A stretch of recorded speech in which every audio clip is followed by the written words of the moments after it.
Lucas installed the new camera system the very next day. Not just one, two hidden and decorative birdhouses, another inside a hollowed-out stone near the pond, and the last one tucked behind a thick bush by the fence. All streaming to a private server. The violation notices continued like clockwork. One on his windshield for a non-compliant parking angle. Another for grass height inconsistency. It had grown a half-inch past the regulation 3 inches. The final straw came when a notice appeared on his back door. The inside of his back door. The only way it could have gotten there was if someone had entered his fenced yard. Lucas walked the perimeter. The latch wasn't broken. No signs of forced entry. But just beneath the edge of the gate, he found something that didn't belong. A single lavender-colored thread snagged on the wood. He stared at it, fury bubbling just beneath the surface. It wasn't proof, not yet, but it was enough to confirm his instincts, enough to sharpen them. That evening, he sat in his dim kitchen with a mug of black coffee, reviewing clips from the cameras. Hours of uneventful footage, cats, a squirrel, wind-moving branches. Then, at 2:16 a.m.,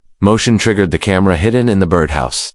A figure slipped through the back gate, small, deliberate. The floodlights stayed off. The power to it had been disabled. The person wore a hooded jacket and gloves, face obscured. But their gait, their shape, it was unmistakable. Lucas leaned in, rewinding the footage. The figure walked to the pond, squatted, poured something from a plastic container, bleach or chemical. It hissed on contact. Then they stepped back, pulled a trash bag from their jacket, and stuffed something from the koi pond inside. Then, without rush or panic, they vanished back through the gate. Lucas didn't sleep that night. He spent the next morning printing frames from the video, each one clearer than the last. A profile angle showing a glint of a necklace, a glimpse of her chin, the corner of her pink sneakers. Karen's pink sneakers. He remembered seeing them at the board welcome meeting, sitting 2 rows in front of him, lavender top, pink sneakers. She had crossed her legs and bounced her foot through the entire introduction. He'd tried not to stare. Now he couldn't stop thinking about them. He stored the footage on a USB drive and another copy on a cloud backup.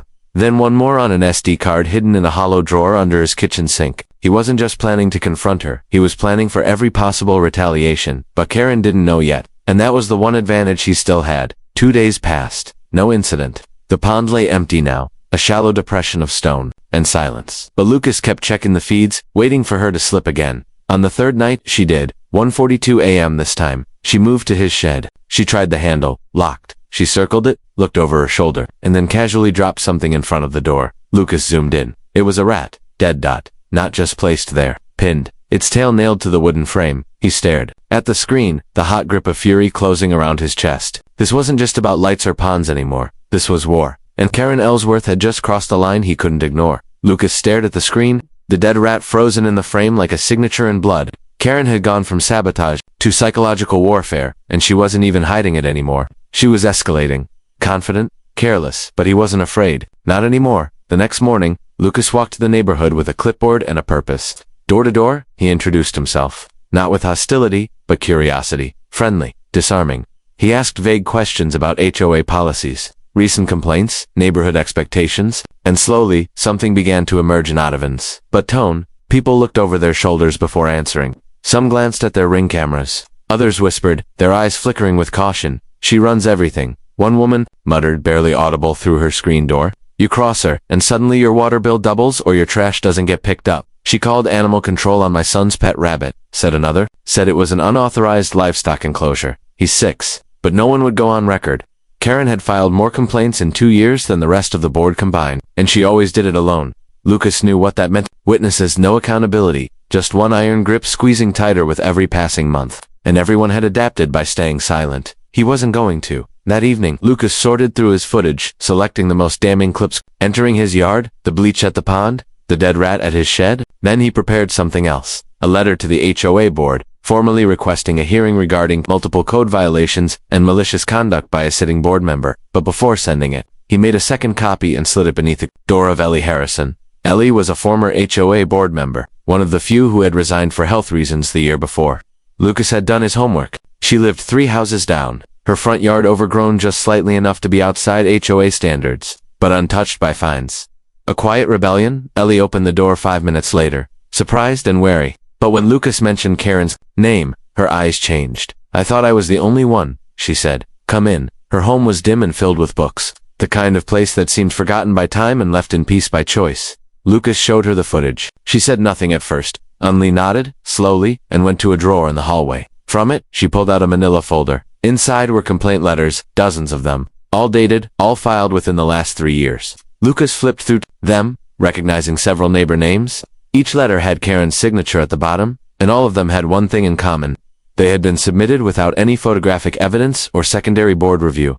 I tried to raise it last, Yura Lee said, tried to get the board to audit her complaints. She found out 2 days later. A citation was taped to my garage saying my wind chime was creating noise pollution. Then 3 for lawn care. 1 for a non-existent backyard shed. I resigned. Lucas clenched his jaw. If I can get the board to meet in person, and I show them everything video, audio, the patterns, you think anyone will back me? Ellie hesitated. If you can prove it's not just personal, that she's abusing the board's trust, not just targeting you, then yes. He looked down at the folder, the letters, the names, then his camera footage, and he smiled. Then I'll give them a show they won't forget. The sun had barely risen when Lucas rolled a clay sculpture into his front yard, a strange, abstract shape that resembled a bent spoon, or maybe a bird in flight, depending on how one looked at it. It had no meaning. That was the point. He placed it in plain view, just off the walkway, standing tall on a concrete slab he'd labeled Neighborhood Harmony Installation. Karen would see it. She always did. He returned to the house, the corners of his mouth curling as he watched the birdhouse camera's live feed. There was no movement yet, just the occasional jogger and a blue jay trying to wrestle a worm from the grass. By mid-afternoon, a folded notice appeared on his door. Unauthorized lawn ornament, remove immediately or face escalating fines. There was no HOA header, no board signature, just a single initial at the bottom. K. Karen was slipping. Lucas left the sculpture exactly where it stood, and that night, he didn't sleep. He waited, lights off, cameras armed, the footage stream displayed on his phone. At 2:06 a.m. There she was. She crept along the side yard, wearing black this time. Still the same gait, the same arrogance in the way she moved, like the property was hers to reclaim. She reached the sculpture and circled it once, as if sizing it up. Then she bent down, heaving it into her arms, wobbling slightly under its weight. Lucas had made sure it would take effort. He wanted her to be distracted. When she turned to leave, the sculpture slipped. She dropped it. It cracked slightly at the base, and she swore under her breath, a sound caught perfectly by the directional mic Lucas had wired to the porch. Then she kicked it over, dragged it across the lawn like garbage, and disappeared into the darkness beyond the hedge. Lucas waited 30 seconds before exhaling. He checked each camera's timestamp, each angle. The footage was perfect, the audio even better. By noon the next day, he received another notice in his mailbox. This time, it was official HOA letterhead. Formal warning, resident violation, lawn obstruction removed for community safety. It included a fine. The sculpture had vanished. He printed the footage, still frames in glossy color, and clipped them to the letter. At 5 p.m., Lucas submitted an official request to appear before the HOA board at the monthly meeting. He cited misconduct, evidence of harassment, and unauthorized removal of personal property by an HOA official. He attached copies of Ellie's letters, selected video screenshots, and a bulleted timeline of events. The response came faster than expected. Within 48 hours, a formal acknowledgement was issued. Lucas was granted a 10-minute slot during the upcoming board meeting. Open forum. Karen didn't say a word, didn't show up at his property, didn't leave another note. But Lucas noticed her across the street 2 days later, standing just inside her doorway, watching him with arms crossed. She didn't wave. She didn't glare. She just stared. Stone-still. And that said everything. The silence wasn't peace, it was pressure. Pressure building toward. The night of the meeting, Lucas spent the next few days rehearsing his delivery. Ellie helped him sort the letters into categories: unjustified complaints, fabricated violations, selective enforcement. They worked late into the evening, piecing together the web of control Karen had spun. Strand by careful strand. By the time the day of the meeting arrived, Lucas didn't feel like a homeowner anymore. He felt like a prosecutor. And Karen, for once, was going to sit under the light. The HOA board met once a month in the community clubhouse, a beige, windowless room attached to the pool area that smelled faintly of chlorine and overbrewed coffee. Folding chairs lined the walls, and a long plastic table stretched across the front where the 5 seated board members held court like judges in a sleepy courtroom. Lucas walked in 10 minutes early, a folder under one arm and his phone in his pocket, streaming backup footage to the cloud just in case. Karen was already there. She sat second from the left at the table, dressed in a pale blue cardigan, hair pinned, her expression unreadable. Not smug, not angry, just prepared. Her eyes followed him with the measured gaze of a surgeon before the first incision. There were 15 people in the audience. Neighbors, some curious, some cautious. Ellie was among them, seated in the back, arms crossed. Her nod subtle when Lucas glanced her way. The board president, a soft-spoken man named Richard Kessler, opened the meeting with formalities. Minutes approved. Budgets discussed. Upcoming community events. It dragged for 20 long minutes before Kessler finally looked up. We have one resident presentation tonight. Lucas Brennan has requested to address the board regarding a matter of misconduct. Mr. Brennan, you have the floor. 10 minutes? Lucas stood. The room quieted. He stepped forward, clicking his small remote to begin projecting slides behind him, frames from his footage, evidence in sequence. I moved into this neighborhood 6 weeks ago, he began, voice steady, and since then, I've received 9 citations, most of them unfounded. But what began as simple overreach escalated into trespassing, vandalism, and psychological intimidation, all by one board member, Karen Ellsworth. No reaction. Karen didn't flinch. I have video evidence, Lucas continued, of her destroying my solar lights, pouring chemicals into my koi pond, and placing a dead rat at my shed door. I also have footage of her trespassing and removing a lawn sculpture, then issuing a fine the following day, claiming it posed a community risk. Gasps rippled across the room. 2 board members looked sideways at Karen. One adjusted his glasses. Lucas clicked to the next slide. Karen caught on video in his backyard, bleach in hand. Another slide. Karen dragging the sculpture, face barely visible in profile. And then, the audio, her muttering curses as she drops it, unaware of the microphone recording every word. I'm not the only one, Lucas said. Dozens of violations have been filed over the past year with no photographic evidence, many of which were dismissed or disputed by the residents. I have copies of those letters. He held up the folder. I submit that Karen Ellsworth has used her position on this board not to uphold community standards, but to control and intimidate residents, selectively enforce rules, and retaliate against dissent. The room was silent. Even Richard looked stunned. Karen slowly rose from her seat. This is outrageous, she said, lips tight. Anyone could doctor footage. This is personal vengeance. Then why is there a pattern? Lucas asked, turning to face her. Why are there 43 citations, with only your signature in the last year alone? Why did my camera feed cut out the same night my pond was destroyed, while the camera power was physically disconnected? Karen opened her mouth, closed it again. Then something changed in her eyes. Not anger, fear, it flickered. Just once, before she looked back at the board. I request a private review of these allegations before the board renders judgment. But it was too late. A neighbor in the audience stood. She'll fine me for having a hummingbird feeder, said it could attract rodents. Another voice, she told me my lawn chair was an eyesore. It was behind a hedge. Richard held up his hand. Enough. These claims are serious. The board will review the evidence in executive session. Meeting adjourned. Lucas exhaled. It wasn't over, but for the first time, the tide had turned.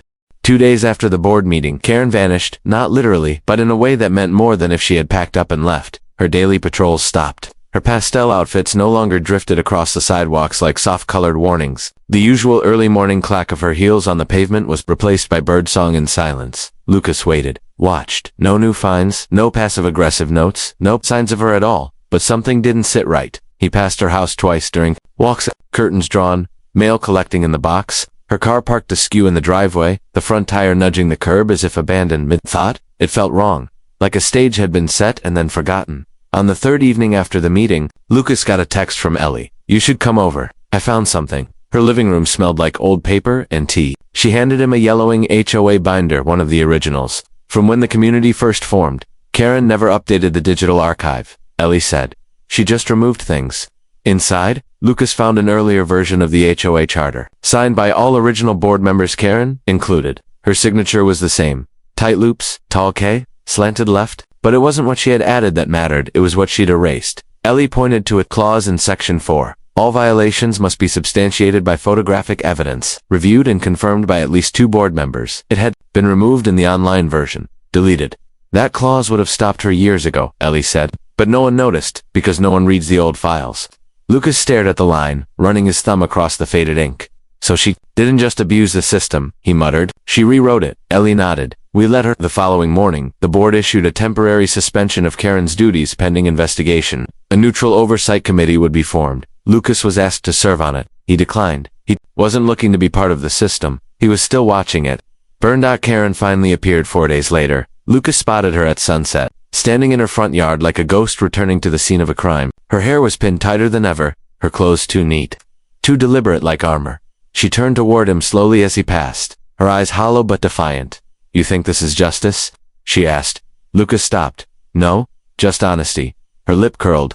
You embarrassed me. In front of the board? The neighborhood. You destroyed my pond, he said. Put a dead rat at my door. If you're worried about embarrassment, you might need to reevaluate your scale. She took a step closer. You think they'll change anything? You think they care about your proof? Or your koi? Or your stupid sculpture? These people don't want truth. They want comfort. And I gave it to them. Lucas didn't respond. He only held her gaze. She exhaled sharply. I built this community, she hissed. I kept it orderly. I kept it clean. You kept it afraid, Lucas said, and then he walked away, never turning back, never looking over his shoulder. But behind him, Karen stayed frozen, watching the street like she didn't recognize it anymore. And for the first time, maybe the ID in single quotes the oversight committee met on a Saturday. Behind closed doors at the clubhouse, away from the gossip and cautious eyes of the neighborhood, Lucas wasn't in the room, but his presence lingered in every file, every clip, every sentence outlined in the report the board now pored over.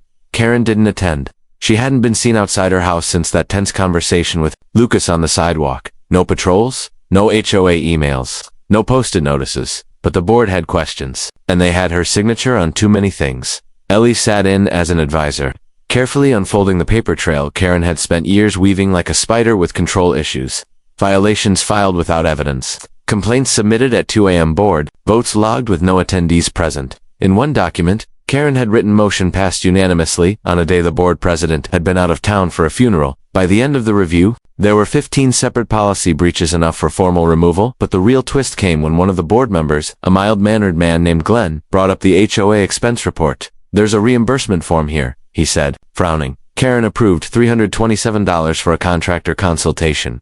But there's no name, no invoice, just her signature. Another board member leaned over. There are 5 of those. Same handwriting. Same vague description. They were all dated the week after Lucas moved in. The silence in the room felt like static, but loud. It wasn't just overreach anymore, it was embezzlement. Meanwhile, outside the walls of the clubhouse, the neighborhood had begun to breathe again. Lucas noticed it in the little things. Neighbors started lingering at mailboxes instead of rushing inside. Someone planted tulips in a front bed that didn't match HOA mandated colors. Children played on scooters, screaming with laughter that had been hushed for so long it sounded foreign in the quiet streets. But the calm was uneasy, because the board hadn't made an announcement yet. Karen still lived at the end of the block, and her shadow still stretched long over the street. On the 4th day after the committee's meeting, a plain white envelope appeared on Lucas's doorstep. No stamp, no return name, just a Lucas scrawled in precise cursive. He opened it slowly, half expecting a last swing, a poison dart. Instead, it was a letter.